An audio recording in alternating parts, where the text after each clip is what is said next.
We're going to be completing biomolecules chapter. Now the first we are going to divide this chapter into थोड़े थोड़े parts. जैसे पहले enzymes आएगा, enzymes फिर हम लोग करेंगे vitamins, then enzymes vitamins, फिर वो हो जाता है DNA molecule RNA, वो सब करेंगे. फिर लास्ट में हम लोग क्या करेंगे, दो मेन चीज़ें जो बड़े बड़े वाले बड़ा पोर्शन कवर करती है, that's like carbohydrates and proteins, right. तो वो हम लोग लास्ट में करेंगे. तो let's start with the easy ones. तो जल्दी जल्दी ख़त्म हो जाएगा. बेसिकली इनमें से ज़्यादा क्वेश्चंस नहीं आते, लेकिन अगर आएंगे तो सिर्फ इधर से आएंगे, ठीक है. तो फर्स्ट हमारे पास एंजाइम्स हो गया. तो एंजाइम्स क्या होते हैं, बेसिकली जो हमारा बायोलॉजिकल कैटलिस्ट होता है वो एंजाइम्स होते हैं. बायोलॉजी के अंदर हमने पढ़ के ये. तो almost all enzymes are globular. तो ग्लोब्यूलर मतलब क्या होते हैं, गोल गोल की तरह ग्लोब्यूलर शेप में होते हैं, ठीक है. ग्लोब्यूलर प्रोटीन्स होते हैं. एग्जाम्पल क्या है, पेप्सिन, ट्रिप्सिन, सलाइवरी एमिलेज जो हो गया है ना, तो वो सब एंजाइम्स हो गए.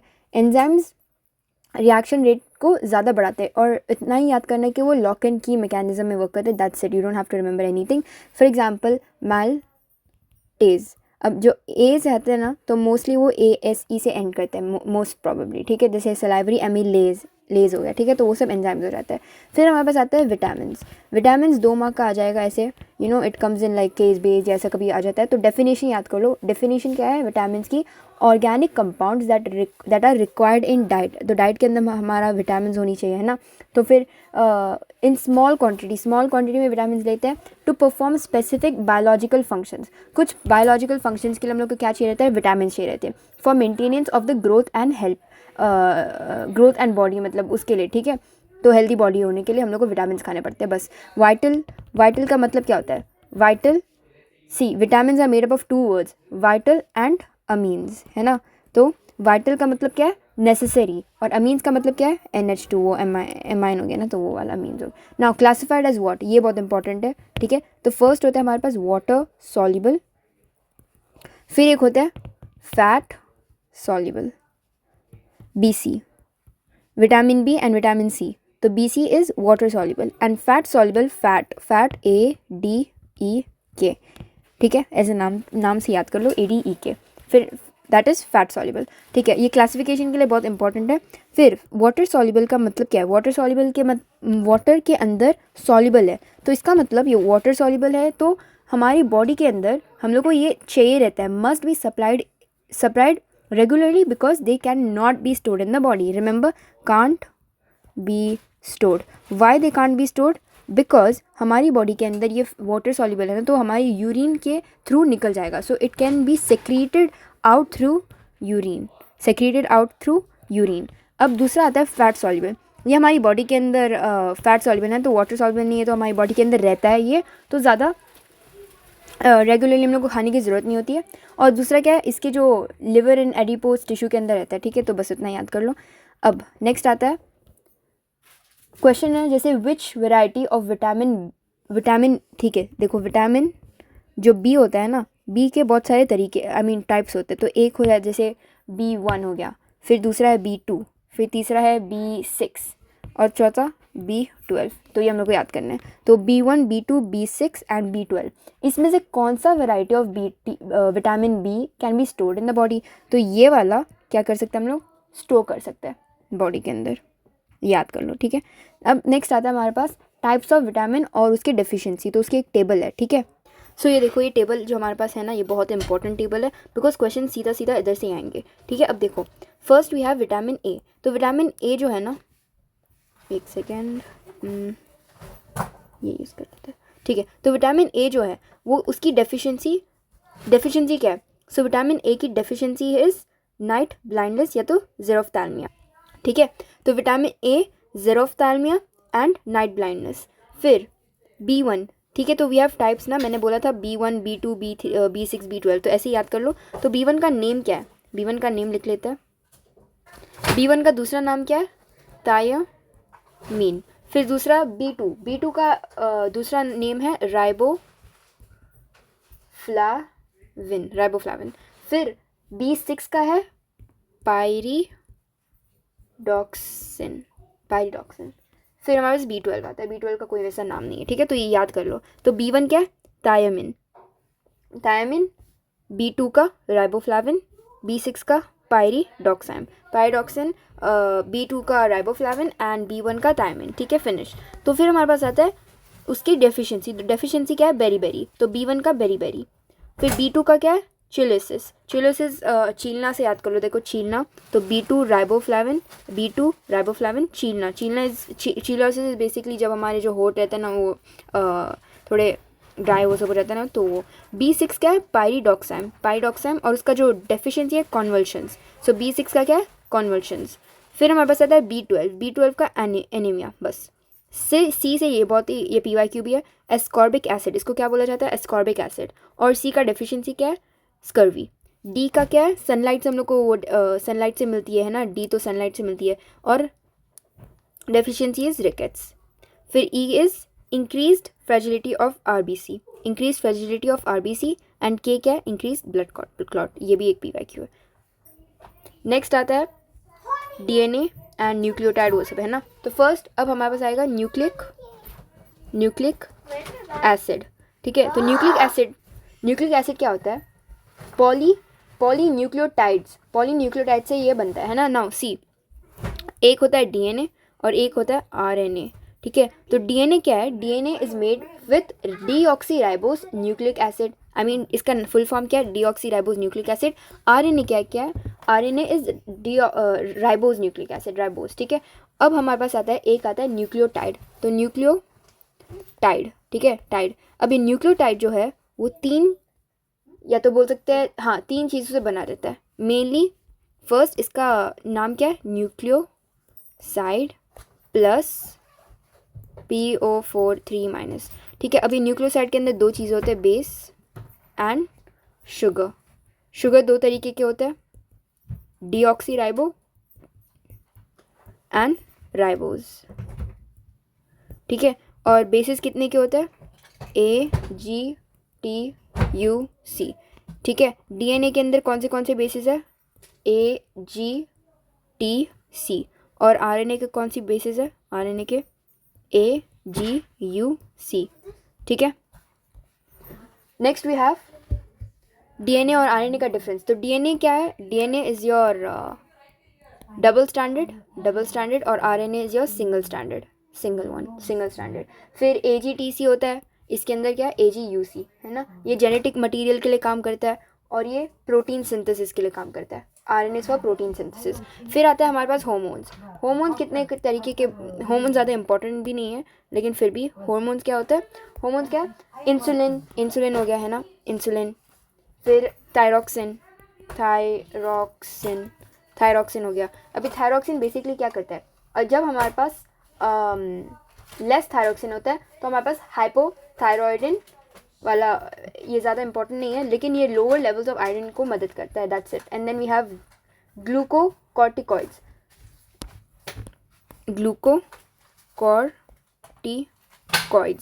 अब ये ग्लूकोकॉर्टिकॉइड्स क्या होता है, ग्लूकोकॉर्टिकॉइड्स बेसिकली एड्रेनल कॉर्टेक्स में होता है, कंट्रोल क्या करते हैं, कार्बोहाइड्रेट्स मेटाबॉलिज्म, कार्बोहाइड्रेट्स को कंट्रोल करते हैं, कार्बोहाइड्रेट्स को मेंटेन करते हैं या कंट्रोल करते हैं। फिर हमारे पास आता है एडिसन्स डिजीज़, अगर लेस अमाउंट ऑफ ग्लूकोकॉर्टिकॉइड्स हुआ तो क्या है, एडिसन्स डिजीज़ होएगी, एडिसन्स डिजीज़ अगर लेस अमाउंट ऑफ ग्लूकोकॉर्टिकॉइड्स। इसका अदर नेम क्या है, मिनरलोकॉर्टिकॉइड्स, ठीक है। नेक्स्ट हमारे पास आता है हमारे पास प्रोटीन्स। अब प्रोटीन्स क्या होते हैं, proteins are your alpha amino acid, इसके अंदर R ग्रुप है, फिर COH है एंड NH2 है ना। फिर ग्लाइसिन क्यों ऑप्टिकली इनएक्टिव होती है, because it has a chiral carbon, does not contain a chiral carbon because इसके अंदर H दोनों रिपीट हो रहा है। क्लासिफिकेशन ऑफ एमिनो एसिड क्या है, acidic, basic and neutral. Acidic के अंदर COH ज़्यादा होता है, बेसिक के अंदर COH कम होता है और ऑब्वियसली एनिलीन ज़्यादा होगा क्योंकि that's a basic group. COH neutral कब होएगा, जब ये दोनों इक्वल अमाउंट में। फिर हमारे पास आता है essential and non essential. Essential मतलब body can not synthesize and non essential मतलब body can synthesize. Essential diet के अंदर सप्लाई करनी चाहिए और नॉन एसेंशियल डाइट के अंदर ज़्यादा सप्लाई करने की ज़रूरत नहीं होती है। वैलाइन क्या है, example of essential is valine and non-essential is glycine. Note, amino acids क्या colorless होते हैं, crystalline solids. Amino acids are colorless crystalline solids. Soluble होते हैं because बहुत ज़्यादा solubility क्या है, highly soluble and high MP behave like salts. फिर हमारे पास आता है amino acids are amphoteric in nature. क्यों amphoteric होते हैं, because amphoteric क्यों होते हैं, they behave like acids and bases group. they have acid and bases की ग्रुप, ठीक है। It will form zwitter ion in aqua solution, जैसे RCH NH2 and COH है ना, तो this will give you RCH COO minus and ये NH3 plus आ जाएगा इधर, ठीक है। Most of the amino acids R L configuration, मतलब लेवो कॉन्फिगरेशन के अंदर एल कॉन्फिगरेशन देखो, हाँ ठीक है। Next we have which bond will bind to amino acids, peptide bond that is CONH bond, amide linkage बोलते हैं इसको, amide linkage peptide bonds. AA जैसे एक डाई पेप्टाइड बॉन्ड हो गया, ये क्या है try peptide bond. 50 amino acids को 49 पेप्टाइड बॉन्ड्स कनेक्ट करेंगे। टाइप्स ऑफ प्रोटीन कितने होते हैं, फाइब्रस एंड ग्लोबुलर। फाइब्रस कितने, फाइब्रस का मतलब क्या, फाइबर लाइक स्ट्रक्चर। ग्लोबुलर का मतलब स्फेरिकल लाइक स्ट्रक्चर। फाइब्रस क्या होता है, insoluble in water and globular is soluble in water. फिर held by H bonds, fibrous क्या है, held by H bonds and disulphide bonds, held by H bonds and disulphide. इसको क्या बोलते हैं, पॉलीपेप्टाइड बॉन्ड्स होते हैं, ठीक है। ग्लोबुलर है polypeptide bonds that is coiled, ठीक है। Insulin is your example, albumin is also your example. Yellow egg के अंदर जो पाए जाते हैं ना albumin, that is also your example for globular protein. Egg का मतलब क्या है, गोल गोल, तो एग का एल्ब्यूमिन एंड इंसुलिन। फिर हमारे पास मायोसिन मसल के लिए, केराटिन हेयर के।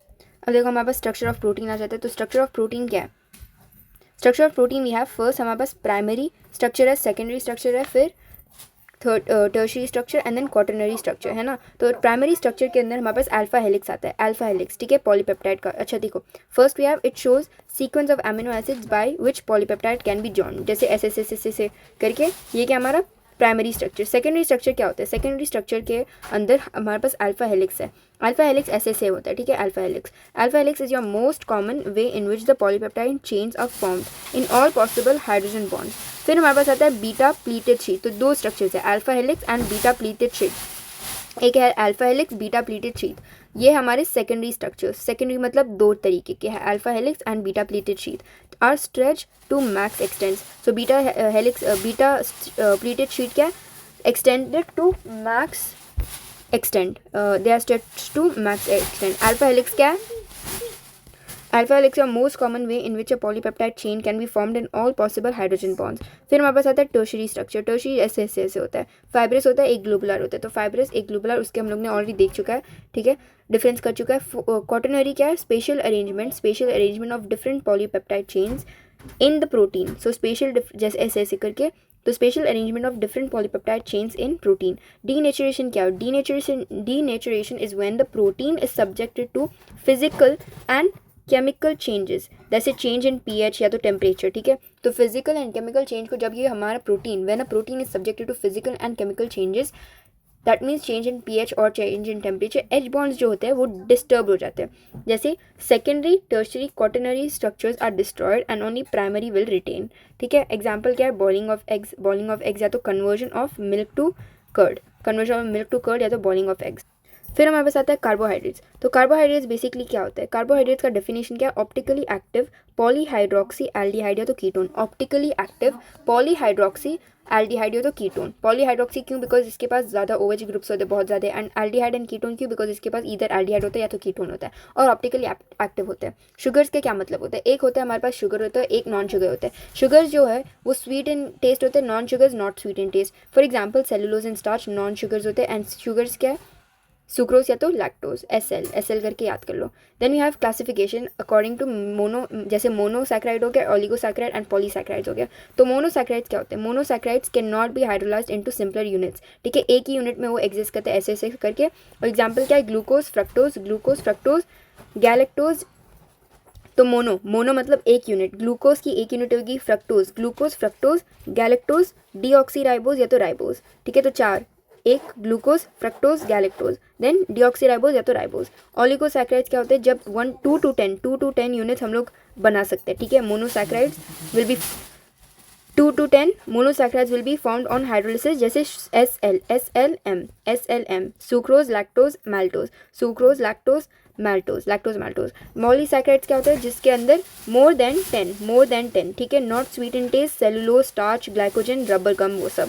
देन वी हैव ग्लूकोज क्या होता है एग्जैक्टली, फर्स्ट हम लोग देखेंगे। अच्छा हम लोग ग्लूकोज के बारे में पढ़ेंगे ना, तो first we have to see the preparation is from sucrose क्या होता है, C12H22O11। अब देखो सुक्रोज के अंदर से हम लोग कैसे बना रहे हैं ग्लूकोज को, फर्स्ट हम लोग हाइड्रोलिसिस करेंगे तो हम लोग को ग्लूकोज मिल जाएगा, ठीक है, alpha glucose and beta fructose, ये हम लोग बाद में पढ़ेंगे।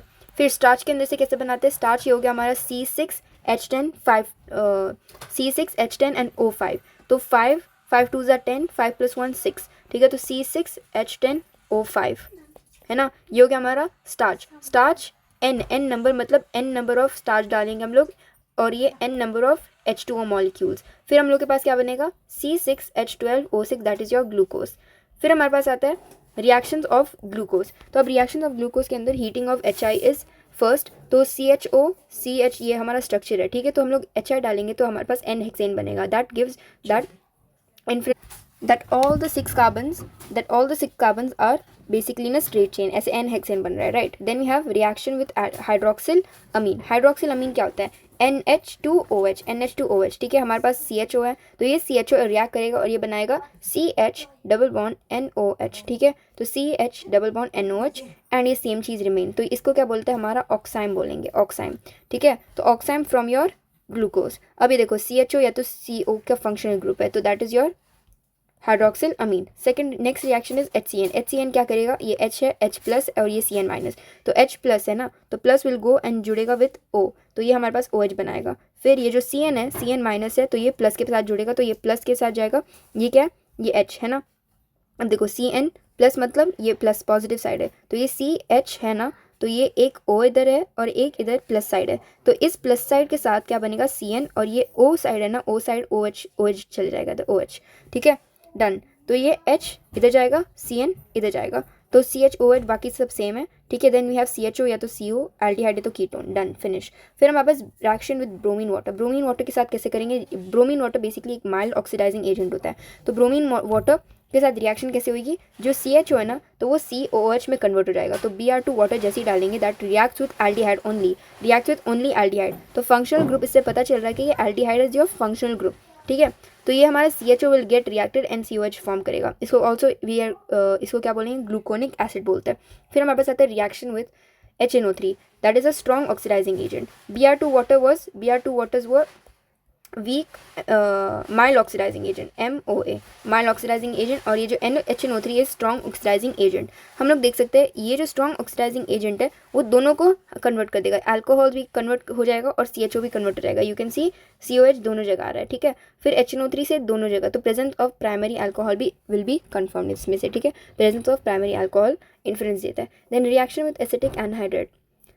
तो एसिटिक एनहाइड्रेट क्या होता है, बेसिकली ये जो CH3COOCOCH3, इसको कैसे लिख सकते हैं, CH3CO the whole twice O, इसको ऐसे भी लिख सकते हैं, ठीक है, तो CH3CO the whole twice O, ठीक है, दिस इज योर एसिटाइलेशन, ठीक है। तो देखो इसमें क्या करेंगे हम लोग, ये जो OOCCH3 है ना, OOCCH3 in place of OH, in place of जहाँ भी OH है इसको OOCCH3 से रिप्लेस कर दो, ये OH है तो OOCCH3 से रिप्लेस कर दो। Then we have open chain of glucose. What is your open chain of glucose, simple सा हम लोग कैसे बनाएंगे, 1 2 3 4, देन ये है हमारा CHO, नीचे क्या हो जाएगा CH2OH, OH H OH OH, इधर OH आ जाएगा, इधर H इधर H इधर H, ठीक है, that's it. So this your open chain of glucose. पहले क्या आएगा हमारे पास, पहले OH फिर H OH OH and then CH2OH, ये बाकी का सेम। नेक्स्ट हमारे पास आता है, इसको क्या बोलते हैं हम लोग, D+ ग्लूकोज बोलते हैं, D+ ग्लूकोज। फिर अल्फा फॉर्म क्या होता है, अल्फा फॉर्म इज बेसिकली जिसके अंदर हम लोग ये जो, वापस बना देती हूँ एक बार। सो देखो अल्फा फॉर्म क्या होता है, इसका नाम है अल्फा D+ ग्लूकोज, ठीक है। अब इसको बनाएंगे कैसे, देखो पहले ये हो गया हमारा C, ठीक है, 1 2 3 एंड 4।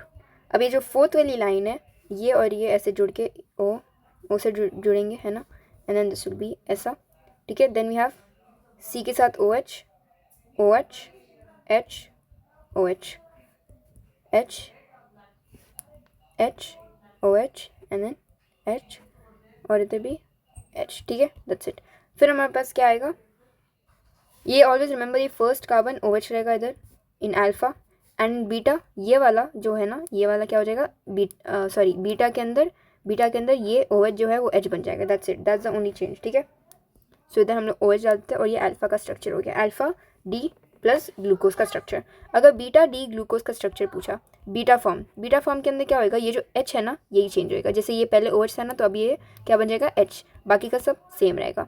ठीक है, अब देखो ये कौन सा है, ये अल्फा का फॉर्म है, अल्फा के अंदर सेम, लेकिन ये OH बन जाएगा और ये H है, बस उतना ही। Then you have alpha D plus glucose.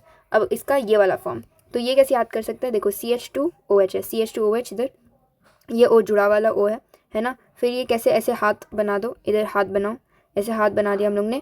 पहले इधर H हुआ करता था, H किसके लिए होता है, मैंने बोला H बीटा के लिए होता है, और OH किसके लिए होता है, अल्फा के लिए। तो हमारे पास OH है, अगर अल्फा के लिए तो OH इधर डाल दिया, अगर बीटा है तो ये इधर बीटा के अंदर H डाल देंगे। तो फिलहाल हम लोग अल्फा का बना रहे हैं, तो ये OH डाल दिया, नीचे क्या है H, ये O है ना। फिर ऐसे ऐसे ये हम लोग ने ये शेप बना दिया। उसके बाद क्या करेंगे, ऐसे ऐसे ऐसे करके लाइंस बना देंगे।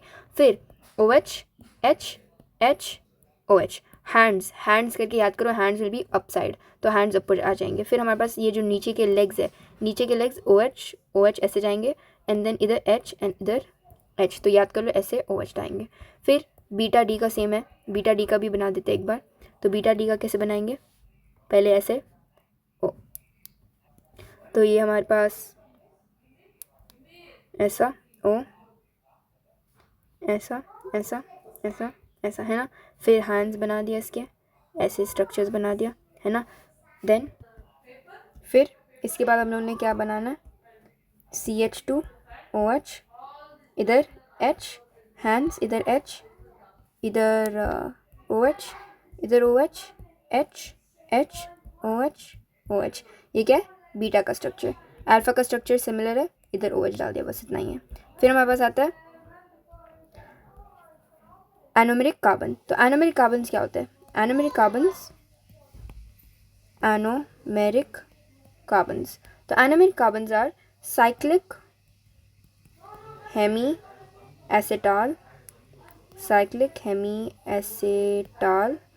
forms of glucose differ only in configuration of OH at C1 carbon. ठीक है, तो cyclic hemi acetal forms of glucose that differ only in the configuration of OH at the C1 carbon. Cyclic hemi acetal, जैसे cyclic hemi acetal forms of glucose जो हो गया हमारा cyclic form of glucose, that differ only मतलब configuration of OH at C1 carbon, C1 carbon के अंदर जो OH group होता है that is called anomeric carbon. तो to cyclic hemi acetal are formed due to the addition of OH at the C5, due to the addition of OH at C5 to CHO। अब alpha and beta क्या होता है, anomeric carbons, anomers होते हैं, इसको anomers बोला जाता है। ठीक है, अब हमारे पास आता है अल्फा डी पायरानोज का स्ट्रक्चर। तो अल्फा डी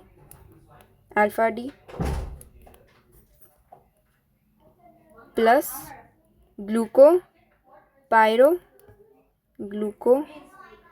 पायरानोज का स्ट्रक्चर। सो दिस इसका क्या होएगा, बेसिकली हम लोग कैसे बनाएंगे, ये देखो, ये जो O है ना, तो इधर ही रहेगा O, and then you have this ऐसा ऐसा ऐसा ऐसा ऐसा, ठीक है।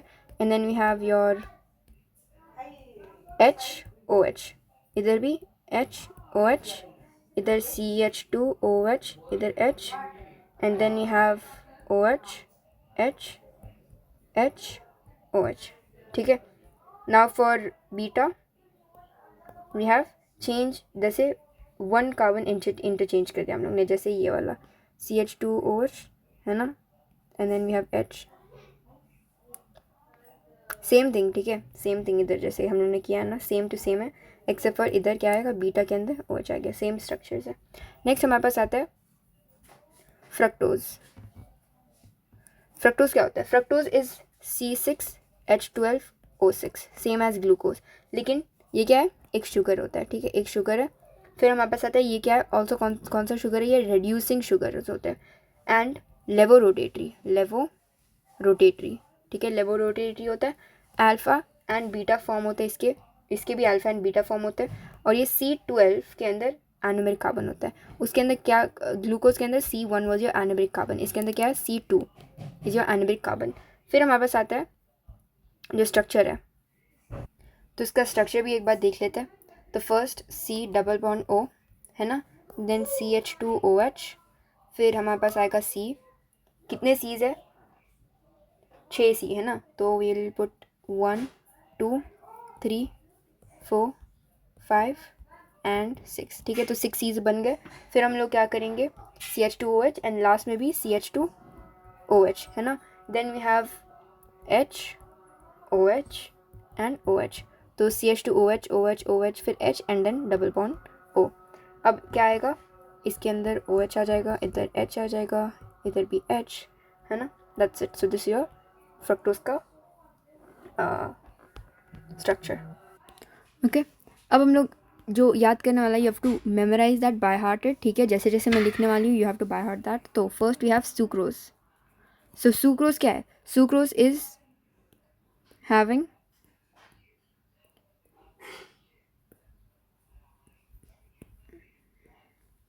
okay, so sucrose is made from alpha glucose plus beta fructose.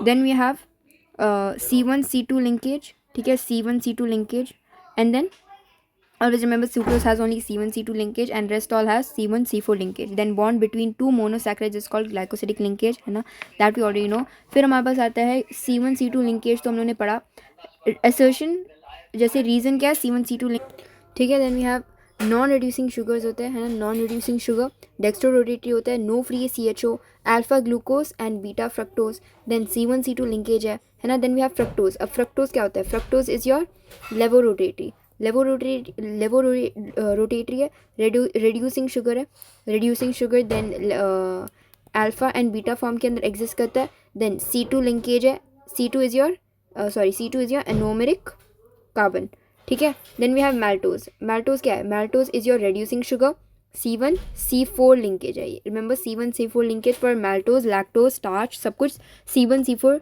Linkage पे होता है, ठीक है। Then this is also reducing sugar and alpha glucose, ये याद करना है, alpha glucose and alpha glucose. Lactose, अब लैक्टोज क्या होता है, lactose is your reducing sugar, C1C4 linkage, अब इसमें beta glucose, remember lactose is your beta glucose and beta galactose. Then we have starch. Starch is of two types. Okay, before that we will see this is your alpha glucose polymer, and we have amylase and amylopectin. Amylase is soluble and amylopectin is insoluble. Amylopectin is insoluble. Amylase is 15 to 20%, and this is 80 to 85%. Then this is your straight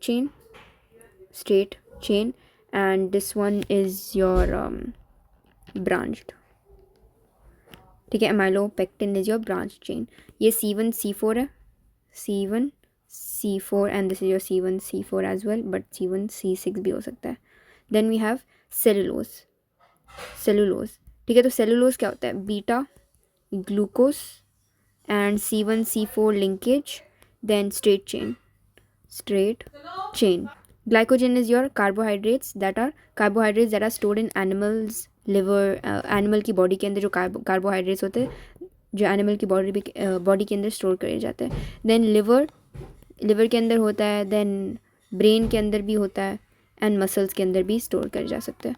then animal starch, basically animal starch जो होता है ना, starch, animal का starch, उसको store कर, used in storage, animal starch that is used in storage. Structure is similar to amylopectin,